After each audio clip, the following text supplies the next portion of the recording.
Happy New Year 2019 from Carrie and I, and welcome to Springboro 45066, Part 1, the TV news magazine of Springboro, Ohio. In our January-February episode, we'll get a preview of Artfest 2019. And Marcia Kelly tells us all about the fun we're going to have. Winter break is over, and that means school is in full swing. Carrie talks to our 4 faculty members about counseling in our district. The cold is here, but that doesn't stop our Heatherwoode golf course team. General Manager Tom West talks about all the indoor simulator. Carol Hughes gives us a preview of Expo 2019, and on Meet Your Neighbor, I talk to our new Finance Director, Jonathan Hudson. It's all happening right now on Springboro 45066, Part 1. Happy New Year 2019 from Carrie and I. Welcome to 45066, Part 1. Got another good show to start the year off, Carrie. We do, we do. And Expo's around the corner. It is, and I'm so excited. We're obviously, in full swing at the Chamber planning for Expo, and we'll be talking to Carol Hughes about that. March 9th, right? March 9th, yes. Saturday, March 9th. It's a week earlier this year. Well, you're talking to Marcia. Why don't we go see that clip? We are. We're heading to talk to Marcia Kelly about Artfest 2019.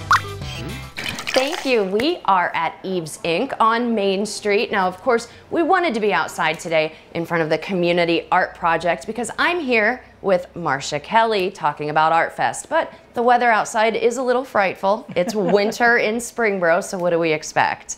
Marcia, thank you for joining us today. Oh, you're welcome, Carrie. Now, I realize, it's winter, but we are already working on Artfest. We are. It's exciting, isn't it? I'm very excited about it. It's going to be our second annual Art Fest on Main. The date, if you don't know, is June 15th. June 15th, so another great Saturday here on Main Street. We're going to have all of, hopefully even more artists, more exhibitors on the street. And a little exciting news I think that you want to share about Main Street itself for Art Fest. Yes. This year, the city has allowed us to close Main Street, which is extremely exciting. That's huge. Yes, yes. So it's our, I guess you could call it our summer Christmas in Springboro. It is, it is. It'll be our big summer festival. Right. That's so exciting. Yes. So Marcia, obviously, we're gearing up. We are accepting artist applications now, but we're also accepting sponsorship. Right. This is the time of the year that we're heavy into getting our sponsorship. And because the festival is so much larger this year, we need more sponsorship. We do. So we're looking toward businesses and individuals to sponsor this event for our city. Right, and we have all different levels of sponsorship for individuals and for corporate sponsorships. Anything from $25 to $10,000. Absolutely, absolutely. We would appreciate anything.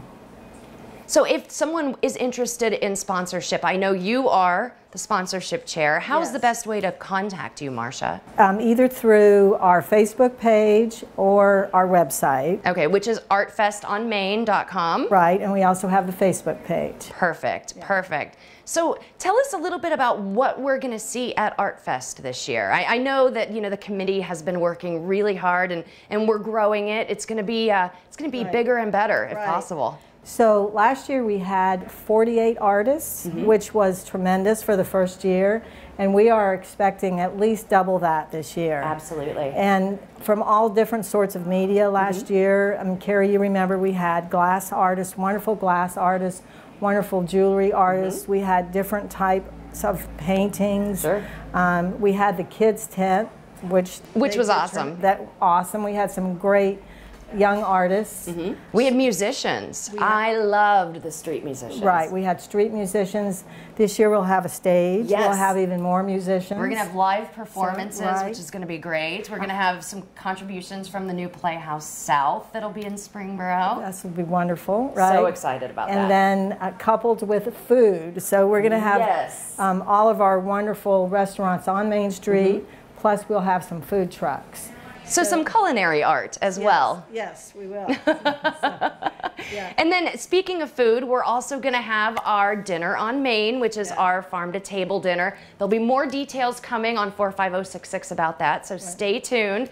But right now we're really focusing on the need for sponsors and artists. And we know there are plenty of local artists out there. We would love for you to apply. It is a juried show, so apply, and we would love to see your work and hopefully allow you to be a part of this show. We would love it, yeah.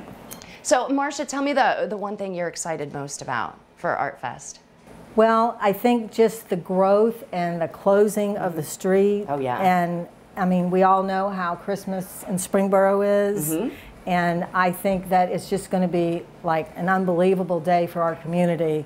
And I'm loving growing the arts in Springboro and highlighting this for our community. Agreed. I think it's something for everyone, literally all ages, and no matter who you are, there's something for you at Artfest. So hopefully we'll see you on June 15th. And if you have any interest of being either an individual sponsor or a corporate sponsor, please contact Marcia Kelly.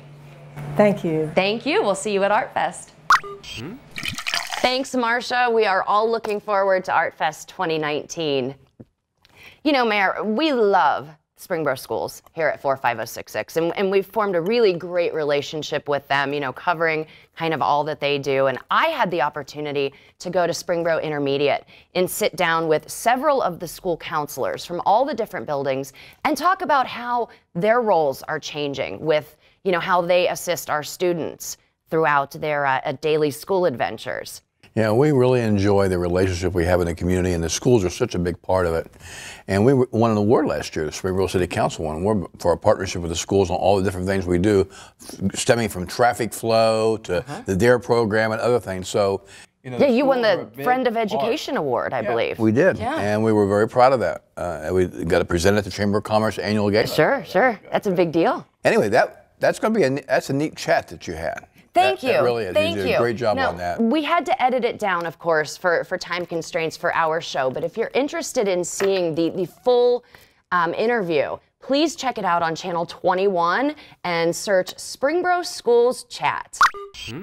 Thanks. We are at Springboro Intermediate School today, and I am sitting here with 4 of the Springboro School counselors. We've got Sarah, Dana, Randy, and Jim, and they're going to basically tell us a little bit about what they do at each of the different schools and how they help our students at all different levels. Ladies, gentlemen, thank you for joining us today. Thanks for having us. Thank you. I'd like to start with Sarah, if you wouldn't mind, since we're in Sarah's office today. Sarah, tell us a little bit about what you do here at Springboro Intermediate and kind of, how the counselor's role has maybe changed a little bit, and what you do for most students. Obviously you handle some student crisis situations, but what's the most normal type of interaction you have with a student? Well, probably the biggest thing that I'm dealing with is helping these kids transition from elementary to more of a middle school setting. Sure. So they're coming out of an elementary school, and I used to teach kindergarten and first grade, so I know that it is very different than what they experience here. So just simple things like having 4 teachers versus 2, Sure. Not having a desk, now they have a locker, they get to class by themselves, they're not walking in a line anymore. So there's a lot more responsibility and expectation placed on them, and that can create a lot of anxiety for the kids coming in. So we do an early schedule pickup so that they can come in and walk their schedule, practice their locker combination, and then that first couple weeks I'm in the cafeteria, very visible, helping in the mornings when they're getting here and managing their lockers and that kind of a thing. Sure. And this, at Springboro Intermediate, this is the first time the entire grade would be together. Yes. Is that correct? Since they're split in elementary schools at 5 Points and Dennis. Right. And that, too, can be a little bit of a struggle for some of the kids.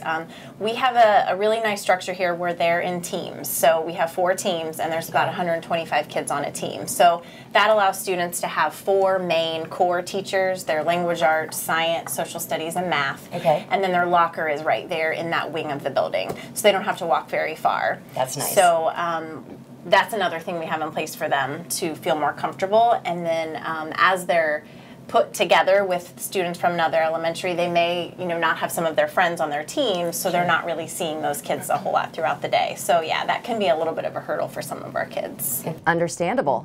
Absolutely. Okay, so let's talk to Dana. Dana, tell me a little bit about your role at the elementary school. So in grades 2 through 5, we're really fortunate that we're able to get into the classroom a lot. So we go in once or twice a month to our grade levels in each class, and we do what we call social emotional lessons. So those vary really just depending on the needs of the students in our building. For example, sometimes they just involve character traits like respect. We always do a couple lessons regarding bullying, what it is and what it isn't. And then some other things like self-control, really what the students need the most. So giving them some strategies to help them control their words and their actions. And then actually in 2019, we're going to start introducing mindfulness to the kids as a way to kind of combat some of the social emotional things that we're seeing a lot in our offices. And then in addition to that, so that's kind of how we reach everyone, and that's how everyone also gets to know us. So they get to know who we are and what our role is and what they would come to us for. So in addition to that, we also meet with the kids individually, like you had mentioned, if they're going through a crisis situation, or we help them do a lot of problem solving, a lot of conflict resolution and things about friendships. And then if kids need even some additional support, sometimes we get them together in groups. If they're all kind of dealing with the same situation, whether it be changing families, anxiety, some self-regulation issues, we meet with them in that context as well. We'll get a group of kids together and work on some strategies and problem-solving skills as well. That's phenomenal. That is phenomenal. So Randy, tell me a little bit about your role. Yeah, I would say our biggest role at the junior high is really just supporting our kids and supporting our families, and really trying to remove any barrier to their academic or their social emotional success and growth. Junior high can be a very stressful time where there are a lot of things changing. So we work with our students both in classroom lessons, individually, and groups as needed. So one of the biggest things, as we get into junior high, managing their time and organization skills are huge, because oftentimes they're really getting involved in a lot of things outside of school, and they also have, an increasing commitment with their schoolwork and really thinking about the future. So that's something we work a lot with. We also work on really helping to create a very positive school environment and a very accepting school culture. So we work with our positive behavior intervention program. And then we also do a lot of conflict resolution, because it's an age where there's a lot of peer struggles and issues, and really trying to help them to figure out that conflict is going to happen when you have relationships with other people, and there are really healthy ways to solve it, that you don't just need to say, okay, we're done because we had a disagreement. So we work a lot with that, and we collaborate a lot with our families, our students, and our teachers to really work towards how do we all work together to help our students grow and learn. That's awesome. I love everything about that. So Jim, tell us a little bit about what is going on with the counselors at the high school. I know most of us have experience with the counselors at the high school, just because that's kind of, in my mind, the most traditional role for a counselor. You think of, the high school counselor that helps you kind of get ready for college and that type of role. But I understand it's probably a little different now. The challenges that we have at the high school are everything that the ladies have put on the table.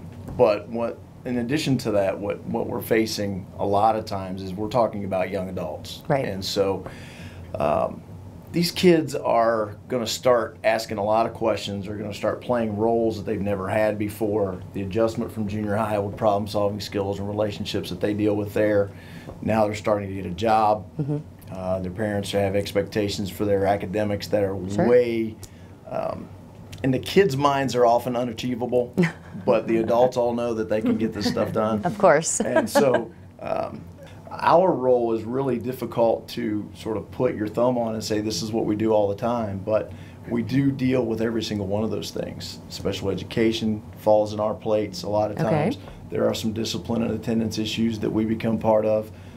We provide resources for students that may need additional therapy needs outside of us, because that is, though we are called counselors, the ladies will agree with this, we are not therapists. So we have some skills to deal with some immediate crises and situations, but we don't have the license, we don't have the training to be long-time therapists and deal with those sort of emotional needs that they may need. But that's really the place that we fit in. On top of that, you have the older students that are wanting to go to college. Sure. You have the mid-range students that are trying to figure out what they want to do as they grow up.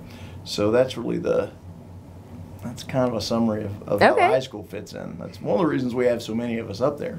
And what do you feel are the biggest issues that are facing our high school students today, you know, from freshmen through seniors? Well, relationship problems are number one. Most of that's driven from what we see, it's driven by social media. I was just going to say, and I bet social media and that's plays into that. A totally different topic that could be added to your show. Oh, for sure. Over multiple shoots. But the social media interactions that they have, some are very appropriate. Others, they are modeling what they see that we all know are inappropriate. Sure. And truth of the matter is, if you're in contact with people 24/7, that's going to create problems in itself. Oh, for sure. So we always try to get kids to understand where their influences are coming from, right, and how they're making their decisions. And so when we start to deal with bad things that have happened to young people, it can almost always be traced back to that, or their overreaction to people that have responded that they don't even know. Sure. So that's one of the biggest impacts they face. Academic stress is also huge. Our high school kids are taking 8 tests that are mandated by Ohio before they can graduate. 7 of them are specific academic tests that are built into the core course requirements. Okay. And then they have to take the ACT. Right. Whether they intend to go to college or not, they're expected to take the ACT. So wow, I didn't know that. Yeah. Okay. Performance levels for those, everyone has their own definition of what's acceptable and unacceptable. Right. But when the kids start talking about the kids that are doing really, really well on those tests, that's heartbreaking. Absolutely. Why are you doing so much less work than I am, and you're getting better grades than me? Yikes. And that always leads to stress, especially this time of year, because we're at the end getting to the final exams for the semester, and most of our students, probably about 60% of the senior classes applied to college, and they're getting responses back. Oh yeah, early admission, So that's all happening that right now. Yeah, it's a big deal. That is a big deal, wow. Well, thank you so much for the 4 of you, joining us today, and I know our community has really enjoyed this conversation. I've learned a ton, and I'm sure they have too. We'd love to check back in with you throughout the year and kind of, stay on top of what the, counselors at Springboro schools are doing. Thank you. Thank you so much. Thank you so much. You're welcome. Back to you. Thanks everybody from the schools. That was a really fun chat. It was cool, something different. It is, and I had no idea about the different roles these school counselors play in the lives of our students. I don't recall having a counselor available to us when we were in kindergarten or first grade. So I think it's incredible that they have these resources available now. Everything changed with the accreditation and stuff in the school, so you just never know. It's a different day and a different era. Really neat, really neat. Very proud of our schools. Shifting gears, you had a nice chat with Tom. That new simulator we have at the golf course is cool. I was going to say, we'll have to go check it out with Tom. Big time. That is big time. Well, let's go see Tom then. All right. Well, thanks, guys. Well, it may be cold outside, but you know what that's good for? Our new indoor golf simulator room. If you haven't seen it, I really suggest you come out. We have 21 golf courses that you can play. We do custom club fitting, and now is a good time to be fitted for a new set of clubs for this summer. We have 3 certified fitters here, myself, Matt, and Neil. Ask for any one of us, and we'll be glad to help you. Also, if you're looking to book a banquet or a function for the year, holiday party, weddings, come out and visit Stacy Fox, our events coordinator. She'll be glad to help you. Back over to you guys. Thanks, Tom. Appreciate all you do for us, and I'm sure 2019 will be another great year at Heatherwoode.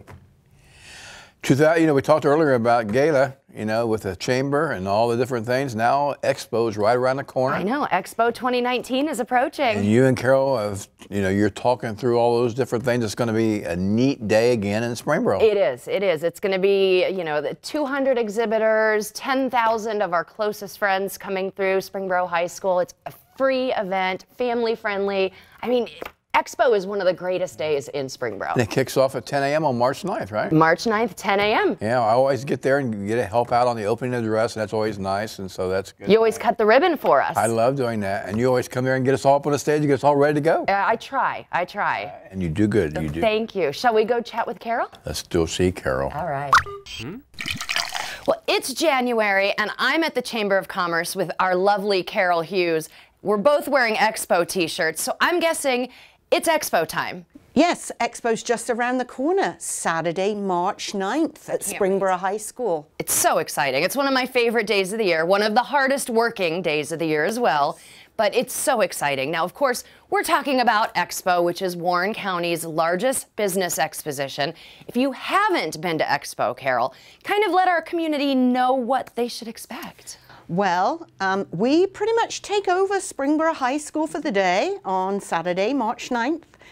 We will have around 200 exhibits with business owners, nonprofit organizations, food vendors. It's a very busy day. The high school is hopping all day long. All day. And it's lovely because there's a food court. It's a free event. It's family friendly. You know, it's wonderful to bring children, adults, grandparents. I mean, it truly is a family friendly event. Sure. And we expect usually around 10,000 of our closest friends to be there that day. I know. It's quite amazing. We actually send out postcards, and it's featured in the newspapers, it's featured on websites all around the region.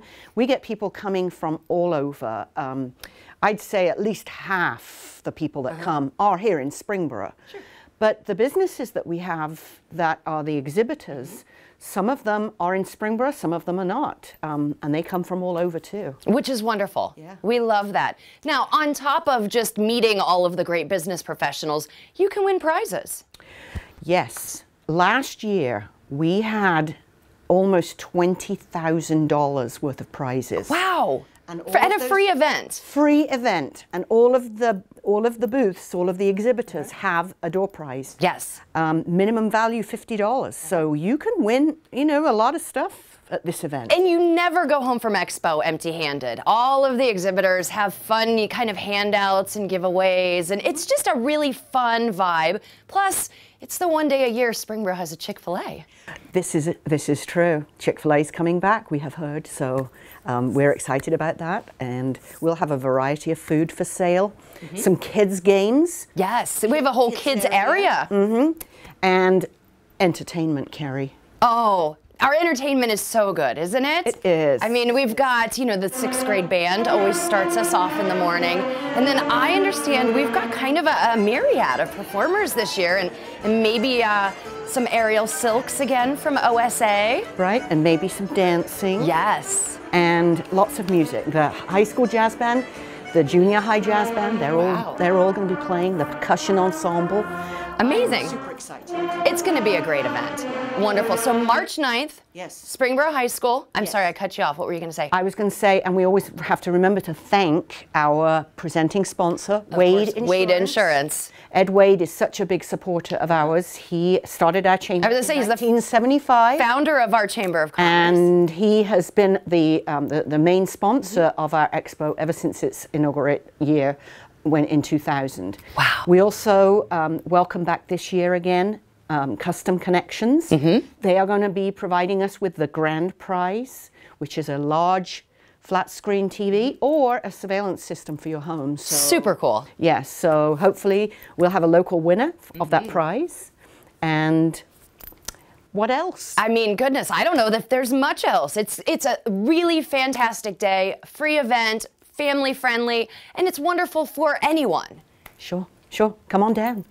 All right, now, Carol, one last thing before we let you go. I understand there's some breaking news here at the Chamber that you are getting a new address later this year. We will be. We're projecting sometime late summer, early fall. We're watching the building go up as we speak. And we're going to be moving into the Performing Arts Center at Wright Station, yes. Which is where the old IGA store was. That is so exciting. So you're going to be in the new Performing Arts Center with the Playhouse South. Yes. Oh, wonderful. Yes. Yes, it's going to be very exciting for us. Wonderful. Well, we can't wait to see your new digs, and I'm sure we'll visit, you know, in the summer or fall, whenever that happens. But congratulations. Thank you. It's going to be beautiful. Thank you. And we'll see you at Expo. Yes, come on down. Thanks, Carol. We are so looking forward to Expo, and we can't wait to check out your new digs in the Performing Arts Center. Great job in the chamber, Carol. We love you. We really do. Anyway, I hear a drum roll. Drum roll, part one. We have hired our new finance director. Robin decided it's time to go and enjoy the rest of her life doing some things that she's been wanting to do for a long, long time. Good for her. We thank her for her 23 years of dedication to the city. And Robin Brown will be moving on. And since that time, we have hired a new finance director. His name is Jonathan Hudson. He was a former finance director for the city of Centerville. So Jonathan, let's go talk to him. Part one of your Meet Your Neighbor segment is Jonathan Hudson. Jonathan, welcome to the show. Thank you. Glad to be here. Welcome to our team here at Springboro. We are so glad to steal you away from Centerville. I'm excited to be here. Well, we're glad to have you, our new finance director, and I'm sure you'll do a great job for us. And you've been living in the community all along. Have been living here since 2008. Have you really? I have been. Love it. Fantastic. Yeah. Well, that's a good thing. Well, why don't you tell us a little bit about yourself? I grew up in the area. Grew up in West Carrollton. Lived there through college. Got married. Me and my wife said where we want to move, and really there was no choice but Springboro. So we moved here in 08, been living here ever since then. So grew up, started my job with the state auditor's office out of college, worked there for a while, went to the city of Centerville, and now I came home to work for Springboro. Great. And you're married with how many children do you have? 2 children, 5-year-old and a 4-month-old. Boy or girl? Boy. 5-year-old's a girl, 4-month-old's a boy. So you got one of each? One of each. That's great. Yeah. Yeah, I got the same thing. We got the same thing. Well, anyway, why don't you tell us a little bit about, or the general public, a little bit about what you do as a finance director? A lot of people don't understand maybe, so why don't you tell us a little bit about that? Finance director, we manage all the money, all the purchases, everything that comes through here. Do the financing for road projects, parks. One of the things we're working on right now, the new splash park up at the corner. Work on the financing for that, make sure everything's set up properly. Each day is a new adventure. We always say, finance touches everything, whether it's public works or Heatherwoode or streets. We'll touch a little bit of everybody. So we interact with everybody. Well, last night when we gave the State of the City address, and in my comments I talked about what great credit rating Springboro has and how it has the ability to borrow money at a cheaper rate because we are so creditworthiness. So that'll save literally tens of thousands of dollars a year by properly managing your funds, being fiscally healthy. When you get that way, it really snowballs and really is easier to maintain it. Once you lose it, it's hard to get it back. So you really got to maintain it carefully. Yeah, I won't mention any communities, but there are several out there right now really struggling. And like you say, once you get down, it's just hard to get back up. It's impossible to get back out. It really is. So we really watch that, really maintain it, and it really helps us, makes it easier going forward also. And it lets us do more things. Less money you pay in interest, the more money you have to do projects. Yeah, and then we always like to do that. We're an amenity type community, as you well know since you live here. Yes, that's right. We like to put back in our parks, put back in our concerts in the park, put back in all the different things we do, LEAF program, and the list goes on and on. And being healthy financially allows us to do that. Yep, me and my family have reaped the rewards of that. My daughter loves the parks, loves to go there, ask every day. So the doggy park, how'd you like that? We have not been over there yet. So we're a North Park family. We go up to North Park a lot. So she asks every day whether there's a foot of snow or 75 and sunny. She wants to go to the park. Well, that's a great thing. Yeah. So you can't go wrong when you go to the park. Nope, that's right. Well, why don't you tell us? You said earlier in your comments that you get out of one place and you came to Springboro and you've been here and you love it. If you were to tell the audience, anybody wants to, what do you think makes Springboro special? What do you think? Why do so many people want to come here and then stay when they get here? You mentioned it. One is the community. The people are great, whether that's the neighbors, the people here at the city, even the business owners we interact with. The people are grade A fantastic. They really are. And I think they demand high quality services, nice amenities, and then it builds on each other. So you have good people with good products, creates a great place to live. It really does. But I think the best part about Springboro is its people. Well, I would agree with you 100% on that. And the audience, this is our new finance director. We're so glad to have him, and he lives here, and now he works here. You can't get anything better than that. Jonathan, thanks for joining us. Thank you very much. I appreciate it. Take care. God bless. Thanks, Jonathan. I'm sure you'll do very well for us. Welcome aboard. Great team to work with. Well, Carrie, part one, down. Started the year off, 2019, booming. I know, it's exciting, and we're here in council chambers. I mean, Great 2019 to look forward to in the borough. it's so many exciting things. I can't wait to see the new Performing Arts Center. I mean, Wright Station is going to be incredible. Yeah, and you know the chamber's moving into Performing Arts Center, so that's a good thing, plus the dance studio, so it's a great, And I mean, we've got Playhouse South. I mean, all you kinds know, of stuff. it's going to be all really good. exciting. All good. Really exciting. Until then, though, we will see you right around the corner in the same outfits for part two. We'll see you then. Take care.